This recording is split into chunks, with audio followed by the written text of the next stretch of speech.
Là, on a deux problèmes, en fait.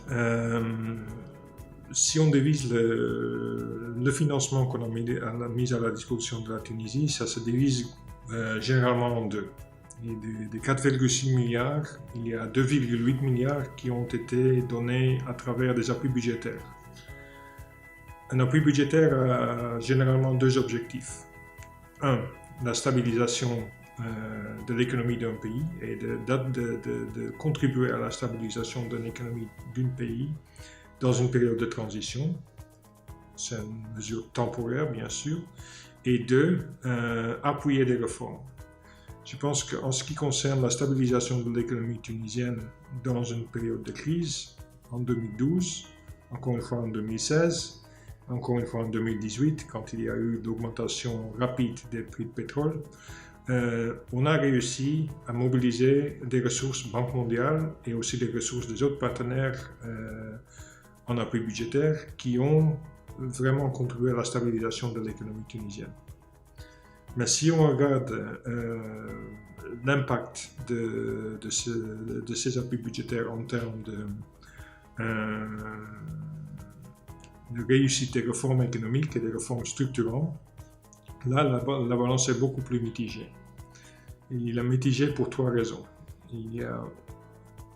On fait le constat aujourd'hui que la Tunisie reste une économie qui est peu intégrée dans l'économie mondiale et qui pourrait être beaucoup plus intégrée dans l'économie mondiale. La Tunisie est un pays à petite échelle, comparable avec beaucoup de pays européens du même taille, et ce sont tous des pays qui sont fortement intégrés dans l'économie mondiale, et le succès économique d'un pays de cette taille dépend de la façon dont le pays sait s'intégrer dans l'économie mondiale, parce que son marché interne est trop petit pour attirer des investissements de l'extérieur si on n'est pas intégré dans l'économie mondiale. Là, on n'a pas réussi. On n'a pas réussi parce que l'économie tunisienne est toujours dominée par les mêmes entreprises qu'auparavant. Les investisseurs qui sont là restent. Les propriétaires des entreprises tunisiennes sont toujours les mêmes. Et un nouvel modèle économique n'a pas émergé parce qu'il n'y a pas suffisamment d'intégration avec l'économie mondiale. Ça, c'est un. Le deuxième élément où on n'a pas bien réussi, c'est la transformation des entreprises publiques. On ne parle pas de la privatisation, on parle de la transformation des entreprises publiques pour qu'ils opèrent sur des modalités commerciales. Même s'ils sont de propriété de l'État, ça ne veut pas dire qu'ils ne peuvent pas être commerciaux. Donc là, on n'a pas réussi et on regarde maintenant le risque qui est en train de s'accroître, le risque macro-financier, des problèmes financiers des entreprises publiques, dites Tunisair, dites Transtu, dites Lastec, La Sonnette et les autres.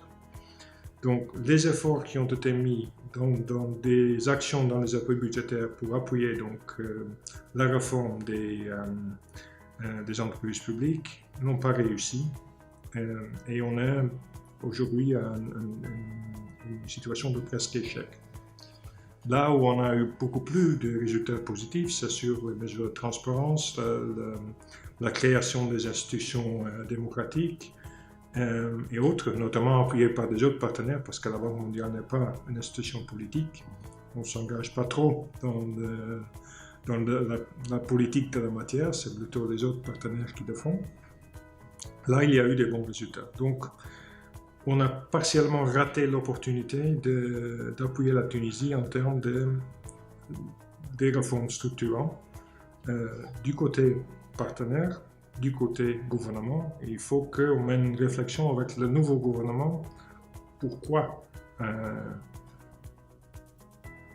cette situation s'est présentée comme ça et qu'est-ce qu'il faut faire pour ne pas tomber dans le même piège les prochaines années parce qu'on n'a plus le temps.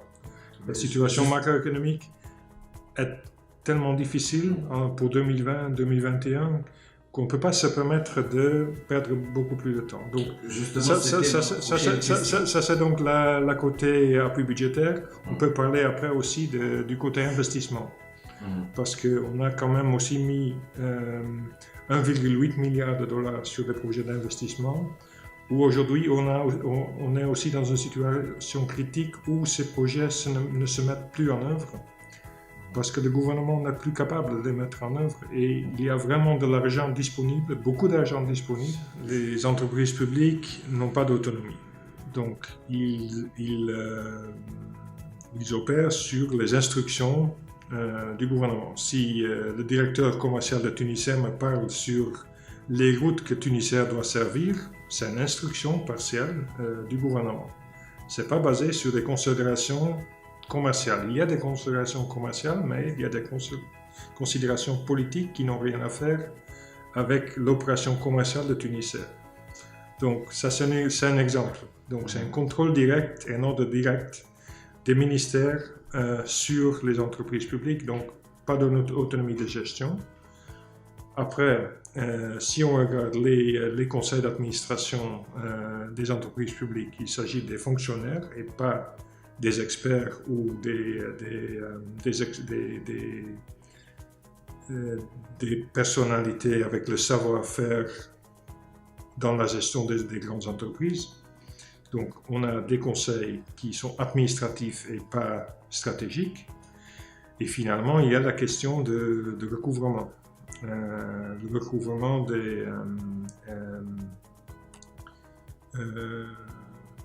des paiements qui sont dus des entreprises, des individus, des familles qui ne se font plus, et aussi les tarifs qui sont loin derrière le taux de recouvrement. Donc, ça veut dire que chaque entreprise publique a des pertes. Ça veut dire que si la sonnette ne gagne pas suffisamment d'argent pour payer la STEG, il ne paye pas la STEG et la STEG se met en difficulté. Donc il y a des dettes croisées entre les entreprises publiques qui sont cachées dans le budget actuel et qui sont très dangereux. On a vu ça dans beaucoup d'autres pays. Malheureusement, on n'a pas pu faire une analyse approfondie. On l'a fait dans les autres pays. Mais il faut voir bien les coûts directs, donc les subventions et les transferts directs à l'État, ça on peut voir. Mais il y a aussi un aspect indirect qui est donc le fait que les entreprises publiques ne fournissent pas les services de qualité, donc ça n'attire pas les investissements. Il y a indirectement aussi les dettes entre les entreprises publiques. Et si on fait l'ensemble de l'enveloppe et des coûts directs et indirects du modèle opérationnel des entreprises publiques d'aujourd'hui, je crains que ça va rentrer dans des milliards. En fait, la Tunisie était un pays qui était très performant en termes de mise en œuvre des projets. Normalement, les règles qu'on utilise dans la Banque mondiale, c'est qu'un projet d'investissement, normalement, c'est un projet de plus ou moins 5 ans de mise en œuvre. Donc, en agrégat, ça doit décasser plus ou moins 20% chaque année du montant actuel. La Tunisie était bien sur les agrégats de 20% depuis des décennies, en fait. Parce que la Tunisie a prêté plutôt pour des projets d'investissement en infrastructure dure. Et la Tunisie sait bien faire et mettre en œuvre ces projets. Donc, les dernières 2 années, on est tombé d'un agrégat de 22% à 12% l'année dernière. Et l'estimation, c'est qu'on va arriver à 9 à 11% cette année.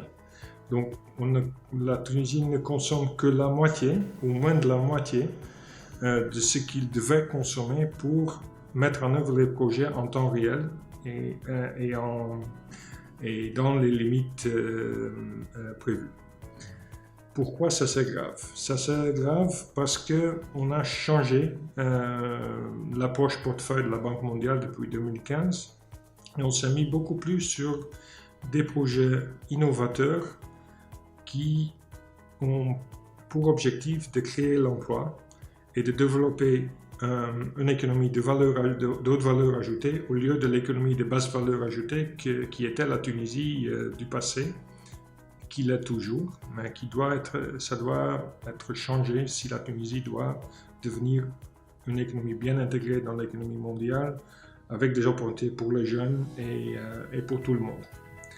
Donc, ces projets sont des projets qui sont mis en œuvre à travers les GDA, les liens entre les GDA, les groupements de développement agricole, entre des GDA et des entreprises, pour générer des produits et des services qui pourraient être concurrentiels sur le marché européen. Donc, les produits bio, boutiques, qui peuvent se vendre pour un prix cher en Europe, aux États-Unis, au Canada, et qui peuvent être produits ici et non pas exportés en vrac ou en masse pour être transformés en Europe.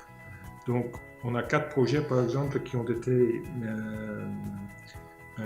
approuvés les dernières 4 années, qui tous ont cette dimension valeur ajoutée. Chacun de ces projets se trouve à l'heure actuelle en difficulté. Pourquoi? D'abord, il y a une faible appréciation dans l'administration de ce genre de projet. Les fonctionnaires sont habitués à des projets infrastructure et non pas à des projets qui sont innovateurs et qui sont un peu moins concrètes en termes de financement. Donc à chaque fois qu'on parle des transferts au GDA, qu'on parle des chaînes de valeur, la capacité technique, l'engagement avec des fonds publics du secteur privé, il y a un blocage dans l'administration parce qu'il ne faut pas qu'on utilise l'argent public pour ça. Même si le gouvernement a signé les accords avec nous pour mettre en œuvre ces mêmes projets. Donc il y a l'administration qui travaille à l'encontre des objectifs de ces projets. Ça c'est un deuxième facteur. Donc mauvaise compréhension. Le fait que les fonctionnaires n'osent plus prendre des risques dans la situation actuelle pour des raisons qu'on connaît bien. Et après, donc, le fait que le système de contrôle tunisien ne comprend pas pourquoi on s'engage dans ces dépenses-là. Donc il y a toute une machine qui a une réaction allergique contre ces projets, même s'ils ont été signés par le gouvernement, ratifiés par l'ARP, et donc devaient être mis en œuvre. Donc, nous ne sommes pas les seuls à connaître ce problème. Si vous pouvez en parler avec l'Union européenne ou le KfW ou les autres, on a tous le même problème. Donc, il faut vraiment qu'il y ait un changement d'approche sur la mise en œuvre des projets d'investissement, parce que ça coûte à l'État tunisien, parce que vous payez des commissions d'engagement et autres. Si vous n'utilisez pas l'argent, la population souffre 2 fois. Ils souffrent parce que l'argent n'arrive pas chez eux, et ils souffrent parce qu'à travers le budget, ils vont payer pour les coûts de ce qui n'est pas dépensé.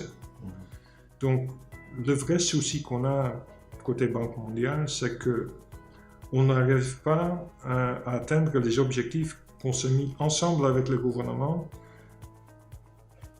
dans ces projets dans lesquels on croit et dans lesquels on croit qu'ils peuvent vraiment donner des effets très positifs pour l'économie tunisienne et notamment pour l'économie du parti de l'intérieur tunisien où il y a un manque d'opportunités. Non, il y a un manque de développement, même s'il y a plein d'opportunités. Oui, on traite ce genre de situation. Il faut aussi corriger que le FMI ne fait pas de projet de développement. Le FMI... Oui, mais je parle d'initiatives, projets en règle générale. Les projets de développement, c'est nous et les autres partenaires. Oui, je parle même des initiatives du gouvernement. Oui. Dès que ça concerne plusieurs ministères, là, c'est une difficulté supplémentaire. Ça le rend plus difficile, c'est certain, mais en fait, tous les projets qui sont mis en œuvre sont de nature transversale en tout cas, parce qu'il y a toujours l'MDCI qui a son mot à dire, parce que c'est l'MDCI qui fait la planification de l'investissement public. C'est le premier et aussi la priorisation des financements sur des institutions comme la nôtre et tous les autres. Il y a le ministère des Finances qui a son mot à dire sur l'usage actuel des ressources budgétaires, parce que les prêts de la Banque mondiale sont des ressources budgétaires finalement. C'est pas différent. Donc, on a toujours les trois. Donc, le ministère sectoriel, l'MDCI et le ministère des Finances. Et on a la HICOP, on a le corps des contrôleurs d'État. Donc, si on va même aux 5 institutions pour chaque projet, même si c'est un projet agriculture pure, on a les 5 déjà. Donc, ça complique, mais il y a aussi des projets qui ont réussi à résoudre ce genre de problème. Il y a des projets classiques infrastructure avec lesquels on a peu de problèmes parce que l'État tunisien sait le faire. Mais si on vient avec des idées et des concepts et des approches qui vont en dehors du cadre normal, traditionnel, modèle d'investissement, ça bloque parce que personne n'ose prendre les risques ou n'ose prendre les décisions nécessaires. Lorsque vous avez entendu notre vice-président à plusieurs reprises en disant qu'on continue à appuyer la Tunisie. Il n'y a pas question de changer la politique de la banque envers la Tunisie. Ce qui peut se faire, c'est qu'on regarde qu'est-ce qu'on peut faire, Banque mondiale, pour la Tunisie qui peut être, qui est réalisable dans l'approche qu'on connaît. Mais ce que moi, comme représentant de la Banque mondiale ici, et aussi en termes de ce qu'on voudrait, et nous, comme bureau, ce qu'on voudrait faire pour la Tunisie, on voudrait que ça aille vers vraiment des projets qui pourraient porter le futur de la Tunisie. Donc des projets des jeunes, des projets d'agriculture de haute valeur ajoutée, des projets technologiques où la Tunisie a tous les atouts nécessaires, mais où il n'y a pas ni le financement, ou pas le savoir-faire, ou pas les instruments pour vraiment monter ces projets à l'échelle. Donc, j'ai des craintes que si on n'arrive pas à faire face aux difficultés qu'on a connues depuis quelques années maintenant, que peut-être il y aura un autre courant dans la banque qui va dire mais peut-être qu'il faut faire des choses un peu moins ambitieuses. Et je pense que pour la Tunisie, on a besoin de l'ambition et de l'innovation, parce que si pas, on ne s'en sortira pas. Et pour nous, on est le partenaire de la Tunisie, donc on veut que la Tunisie s'en sorte, que la Tunisie crée de la richesse pour sa population et notamment de l'espoir pour la population jeune. Je pense qu'il y a plusieurs choses qu'on peut faire à part de changer des procédures et des programmes et des modalités parce que ça prend du temps. Je pense qu'on peut faire une modalité urgence à travers une délégation de pouvoir au ministère à travers des contrats de performance. La Tunisie s'est dotée d'une loi organique de budget qui est axée sur la performance. Donc pourquoi pas utiliser ça pour faire tourner les projets d'une manière plus libre et plus efficace. Donc d'enlever les verrouilles qui bloquent maintenant la mise en œuvre et d'utiliser vraiment un accord de performance entre les finances, l'MDCI et le ministère sectoriel sans de s'engager dans des contrôles ex ante et des contrôles qui en fait prennent la souffle de tous ceux qui veulent faire avancer ces projets. Donc, un programme d'urgence basé sur la performance et de libérer donc les ministères des contrôles, bien sûr avec des indicateurs de performance qui doivent être respectés par ces ministères. Donc, on pourrait, et l'ancien ministre de l'MDCI l'avait proposé, faire un regroupement de certains projets dans un programme d'urgence qui pourrait être mis en œuvre par une structure parallèle. Ça aussi, c'est une possibilité, même si on a eu des expériences mixtes dans des autres pays avec des approches comme ça, parce que ça va passer au-delà de l'administration normale et ça, c'est pas toujours la meilleure façon de faire. Donc pour nous, l'utilisation d'une approche beaucoup plus décentralisée, qui responsabilise les ministères, qui travaille sur base pas des contrôles de détails sur chaque dépense ou chaque catégorie, mais sur base des indicateurs de performance et qui donnent vraiment au ministère le mandat, le devoir, mais aussi la responsabilité, mais la liberté de mettre en œuvre les projets qui sont maintenant en souffrance. L'instabilité politique, on a connu ça dans beaucoup d'autres pays. Et ça ne se traduit pas toujours dans un manque de mise en œuvre des projets de développement. Donc, chaque pays a des expériences différentes sur ça. Donc, ce qu'on a vu en Tunisie, c'est un peu la variante extrême de l'impact de l'instabilité politique sur les opérations administratives qui vraiment ont freiné l'administration dans la mise en œuvre. Mais c'est plutôt, on voit que même dans l'administration, on voit que les fonctionnaires eux-mêmes se mettent des barrières